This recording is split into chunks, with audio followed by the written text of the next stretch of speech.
gapiraveradi. Nima deydi? Eringizni chiroyli kutib oling.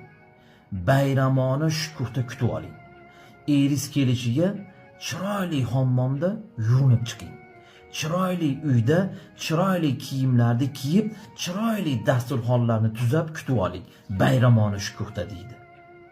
To'g'ri, zo'r bu. Hamma erkak, hamma ayolga yoqadi bu narsa.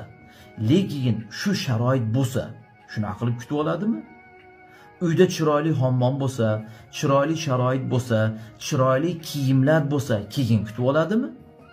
O'zi uyda kelindi, o'lib ketgan momasidan qolgan xalatdan boshqa kiyimi bo'lmasa, qanday chiroyli kutib oladi?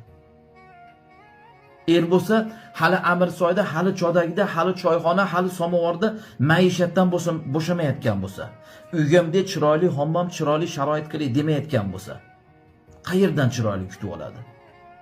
O'sha o'lgan momasidan qolgan eski xalatni kiyib kutib oladimi?